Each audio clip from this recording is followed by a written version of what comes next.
Oi, eu sou a Amanda e esse é o Leve Letras. Se você chegou aqui por agora, aqui falamos sobre reflexões que envolvem a linguagem, sociedade e temas, que abarquem esses assuntos. E falando de linguagem, aqui hoje venho compartilhar um pouco sobre, na verdade, uma reflexão que foi sugestão de um assinante aqui do canal sobre como conciliar leituras, nesse mundo acadêmico e também outros afazeres, outras áreas da vida. Quando a gente ingressa nesse mundo acadêmico, seja lá na graduação, no mestrado, enfim, a primeira coisa que talvez a gente se assuste é a quantidade de leituras, já várias vezes eu recebi perguntas aqui no canal de outros vídeos que eu falo sobre a experiência na graduação em letras, sobre como dar conta de tudo, como ler tudo que é passado, referenciais, seja bibliografia básica ou complementares dessas disciplinas, e ainda tem trabalhos, provas e tudo mais.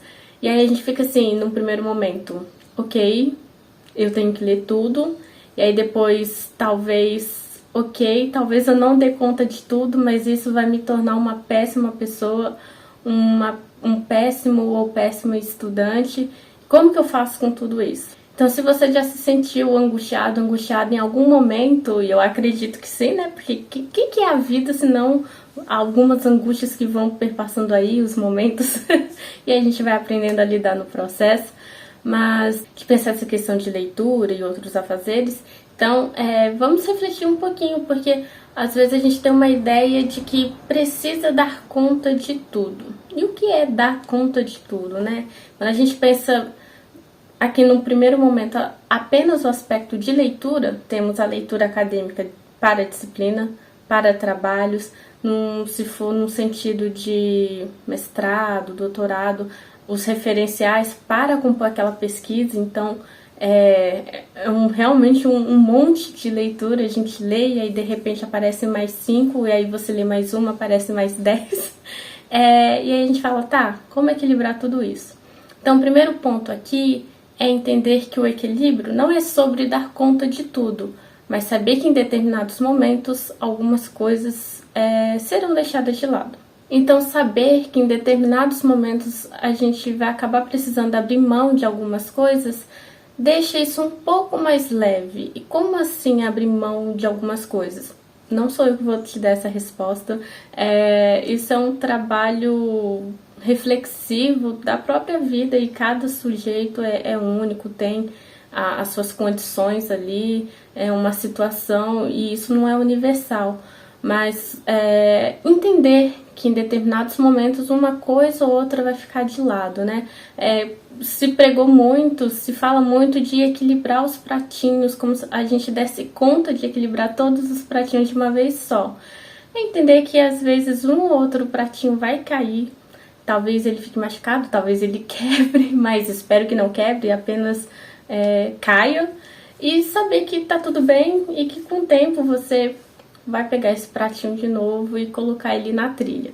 Então, diversas vezes a gente acaba deixando uma coisa de lado. Por exemplo, nesse tempo de mestrado, eu lia praticamente, não aconselho, mas eu lia praticamente só teoria. Equilibrar a quantidade que tinha ali de leitura para a disciplina e para a pesquisa, e ainda só de pensar numa leitura que fosse por prazer eu já ficava cansada. Tem gente que consegue equilibrar, tem gente que consegue fazer leituras fora da teoria, fora daquilo que pesquisa, e também as leituras teóricas. Não foi o que aconteceu comigo. E isso não é regra. Eu acho que vai do momento de cada um, vai do que outras questões que envolvem isso. Então, saber equilibrar essas leituras acadêmicas com o acesso de outros afazeres é entender primeiro qual que é o seu processo, quais são esses outros afazeres, para começar a encontrar um meio. E a gente só acha esse meio, gente, caminhando. Não tem fórmula mágica. A gente pode falar aqui de planejamento, organização, que é importante, e isso nos alivia para ter um certo controle, que não é total, mas um certo controle de quantidade de leitura numa semana X e tal, para fazer isso, para escrever. Mas isso só se faz caminhando, sabe? O ritmo de leitura de cada um é singular, como que isso vai ser diluído com outras tarefas na sua rotina. Então, isso, tenha calma. Entrou nesse mundo acadêmico, é muita leitura e eu ainda tenho trabalho, tenho isso, tenho aquilo. Calma. Comece a... dê tempo ao tempo, né? Comece a perceber como você se adapta melhor a essas leituras e outros afazeres, qual que é o melhor horário de rendimento, por assim dizer, e com o tempo você vai pegando o ritmo. Então, retomando, equilíbrio não é sobre dar conta de tudo, mas saber que em certos momentos você vai precisar abrir mão de algumas coisas. Um outro ponto que pega demais, e assim, eu entendo porque eu passei por isso também, tanto na graduação quanto no mestrado, é a questão do trabalho. No caso, trabalho externo, né? Na graduação eu tive bolsa integral, mas eu trabalhava fora. E chegou o momento ali de trabalho, estágio e a graduação, isso porque era a graduação EAD, que já de certa forma ajuda demais em relação a tempo, que eu tava cansada, eu pensava em trancar ali mesmo e retomar num outro momento. No mestrado também tive que conciliar trabalho e pesquisa no primeiro ano e é muito desgastante. A gente chega num momento que fica assim, se eu trabalho, eu sinto culpa por não estudar. Se eu estudo, eu sinto culpa por não estar trabalhando. E é complexo porque envolve muitas questões nesse aspecto, né? Como todos os outros, mas quando a gente fala de trabalho, um mundo que não se paga as coisas com amor, né? Como dizem aí que o professor trabalha por amor, mas a gente precisa de um salário, não é garantido bolsa para todos e todas, seja no mestrado ou na graduação, incentivos a iniciações. Nem todo mundo consegue ter esses benefícios, né, que deveriam ser direitos de todo mundo, mas então fica essa eterna dualidade, trabalho, estudo, trabalho, o que fazer primeiro, o que focar primeiro. Não posso abrir mão do trabalho porque tem conta para pagar, não posso abrir mão do estudo porque é onde é um sonho, é o que eu almejo para uma carreira, enfim, é uma etapa que precisa para aquilo. Então é complexo. Vou dizer novamente, é complexo e assim, e aí atravessa a questão financeira, mental, emocional, porque realmente é um bolão de emoções, de sentimentos, de outras coisas que vêm juntos, sabe? Então, assim como eu falei anteriormente desse equilíbrio, saber que vai precisar abrir mão de certas coisas em determinados momentos, para quem trabalha e estuda é saber que talvez o seu rendimento não será como daquela outra pessoa que tem por conta a bolsa e consegue se dedicar integralmente à pesquisa e tudo mais. E isso entra no ponto sobre comparação. A gente não pode, né, se comparar ao outro sem você se comparar ao seu colega, mas qual é a condição de trabalho seu e dele? Qual que é a sua condição de rede de apoio, de família, situação financeira, acesso a recursos, e enfim, então são várias questões aí que estão envolvidas, e aí, às vezes a gente se compara, nossa, fulano já publicou não sei quantos artigos aí, fez não sei quantas apresentações, participou de congresso, disso e daquilo, e eu aqui não estou dando conta nem de escrever o referencial teórico, da dissertação, do trabalho que seja. Não se compara, não faça isso porque você vai acabar com a sua saúde mental e também não vai ajudar em nada, só vai atrapalhar cada vez mais. E falando em saúde mental e essa questão de como lidar com esse excesso de leitura e excesso de outras coisas, e outro ponto, pensando essa questão emocional, é de família ou rede de apoio, né? Isso faz uma diferença tremenda. Então, assim, falando sobre família, rede de apoio, eu só posso falar da minha experiência, mas que isso não seja parâmetro de comparação. O que é combinado não sai caro. Eu aprendi isso desde pequena, né? De que o que é combinado não sai caro. Vamos nos comunicar. Tive a sorte, o privilégio de ter uma família aí que sempre foi muito pautada no diálogo, então qualquer problema a gente sentava, fazia uma mesa redonda e não, vamos conversar e tal. E isso também inclui essa fase, tanto lá atrás da graduação quanto agora do mestrado, porque essa conversa é imprescindível. Há momentos que a sua atenção para a família vai ser deixada de lado.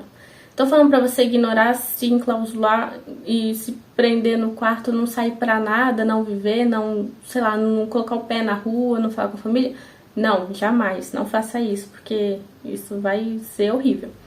Mas é saber que em determinados momentos essa atenção será reduzida, essa atenção, esses momentos, né, de descontração, de sair, de fazer isso, de dar um passeio, às vezes terão que abrir mão. E dentro de casa também ter essa conversa, se você mora junto com a sua família, também de organização, às vezes de horário, às vezes de silêncio, barulho, porque isso tudo também vai influenciar. Agora nessa reta final do mestrado, por exemplo, eu fiz um cronograma, imprimi, colei na parede aqui do quarto para que eu, né, pudesse ver e acompanhar, mas também colei na porta do quarto e conversei, olha, pai, mãe, seguinte, esses são os horários, eu preciso focar nisso aqui para que eu consiga terminar de uma forma um pouco mais saudável possível essa parte de finalização da escrita, tá na reta final e eu preciso dar esse gás aqui. Não foi um mês inteiro, né? Eu tava com a dissertação um pouco mais adiantada.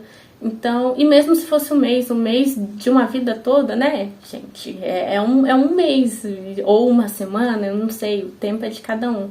Mas conversado, em respeitar horários, em respeitar o descanso, falar, olha, eu tô aqui estudando, quando eu sair do quarto, às vezes eu não tô a fim de conversar, não. Tô saindo aqui porque eu preciso esparecer e tal, mas coloquei o pé na sala não quer dizer que eu quero conversar. Às vezes eu só quero esparecer. Então, o diálogo é importante nesse momento também, sabe? Então, pensando que equilíbrio não é sobre dar conta de tudo. A relação com o trabalho realmente é complexa porque fica esse eterno sentimento de culpa e isso vem muito da forma como essa organização, esse sistema que nós estamos nos compele a uma culpa que é produtiva e lucrativa para eles. Enfim, a gente tenta lidar da melhor forma possível. A relação de rede de apoio, de família, e de não se comparar com o outro, você não sabe qual é a situação do outro, né? Então, como que você vai se comparar sem conhecer? Isso é muito complicado. De tudo isso, uma coisa também a ser ressaltada é necessário você fazer tudo que você faz? Isso é uma provocação, tá? Eu não estou dizendo que você pode ou deve abrir mão do trabalho, abrir mão disso, daquilo, de certa situação, de certas pessoas, sei lá. Mas às vezes a gente se coloca tantas funções e coisas para fazer ao mesmo tempo. Será que realmente isso é necessário? Não, mas eu sei que eu tenho um trabalho, não posso abrir mão dele porque não tenho bolsa e as contas estão aí. Eu faço mestrado, tenho a carga de leituras da pesquisa e das disciplinas, tem YX questão e eu ainda quero aprender 3 idiomas simultaneamente e fazer mais um curso e fazer aquilo e fazer uma segunda graduação e fazer mais uma pós. Precisa de toda essa correria? Sabe, a gente também se coloca muito nesse lugar de eu preciso fazer tudo porque o tempo tá passando. Fulano com 30 anos já tem 2 graduações, não sei quantas pós, mestrado, doutorado, isso e aquilo, então eu estou atrasado. Deixa eu falar uma coisa pra você, mas que também serve pra mim. Você só está atrasado e atrasada quando você se compara com o processo do outro. Então, assim, relaxa, calma. Quando a gente começa a pensar nas nossas atividades a longo prazo, a gente vê que, na verdade, a gente não tá tão atrasado assim e que não tem que correr tanto. Porque quando a gente começa a correr demais também e que eu tô atrasado, isso vai gerando mais culpa, menos saúde mental, menos saúde emocional. E essa culpa, lógico que o sistema vai se alimentar dele. Então, tenta desautomatizar um pouquinho todo esse processo. Esse processo de pesquisa, ele é um processo dolorido. Eu acredito que não é uma coisa assim fácil. Nossa, que conforto que é pesquisar. Não é confortável, mas é um processo que a gente cresce muito. E se a gente está nesse momento de crescer com o processo, qual que é a vantagem de eu fazer leituras correndo, porque eu me entupi de várias outras atividades que eu poderia deixar para fazer quando o mestrado acabasse, quando ou pelo menos essa fase inicial da pesquisa tivesse mais estruturada. Enfim, não estou dizendo que você tem que abrir mão de tudo, mas tem coisas que a gente pode reavaliar se é tão importante fazer naquele momento que você já tem uma atividade que te desgasta muito, porque mestrado é desgastante. É uma, na minha concepção, na minha vivência, é uma fase, uma parte da vida que foi assim, muito prazerosa, aprendi demais, me marcou demais, mas isso não quer dizer que é fácil e que dá para equilibrar tudo ao mesmo tempo, tá? Então assim, esse vídeo é como eu falo em outros vídeos que são mais reflexivos, às vezes parece que eu falei e não fez sentido. Mas se fez sentido alguma coisa, se de alguma forma isso te fez refletir sobre algo, comenta aqui o que você entendeu desse vídeo e se faz sentido de alguma forma tudo isso, sabe? Ou qual foi a sua experiência, como você faz também para equilibrar essas leituras e o excesso de atividades de outros campos, né? Porque a gente também, finalizando, eu acho que dá para estabelecer uma linha mais ou menos de tudo que foi falado aqui, é de que a gente tem essa mania de separar tudo, né? As áreas são todas separadas, família fica aqui, trabalho fica ali, vida acadêmica lá. Se eu tô dando atenção a uma, todo o resto tem que deixar de existir. Não é sobre deixar de existir, é de saber equilibrar, saber que talvez a atenção vai ser um pouco reduzida, mas nem por isso deixa de existir, mas que também a vida acadêmica, ela não é uma vida à parte, ela é uma vida integrada a esses outros fatores, tanto da família, tanto do trabalho, lazer e outras atividades. A gente mecaniza demais e separa demais, vira uma fragmentação só e depois não sabe porque nada faz sentido, né? Também repartindo desse jeito, um quebra-cabeça, por exemplo, ele só tem sentido quando ele está montado. Ele quando está com as peças todas soltas, que sentido faz? A gente não consegue ter uma imagem. E aí nesse processo de ir juntando as pecinhas, eu acredito que assim tenha mais valor esse processo, saber que aos poucos que a gente consegue juntar essas peças também, mas que numa visão um pouco mais abrangente, a gente vê que não precisa ser tão separado assim essas áreas e que é mais proveitoso ao juntá-las, né, a fazer uma coisa um pouco mais integrada entre uma área e outra, certo? Mas esse foi o bate-papo de hoje, espero que tenha feito algum sentido aí, e se te ajudou, se você gostou de alguma forma, curte, compartilhe com os amigos, e vamos juntos neste vasto universo da linguagem humana. Tchau!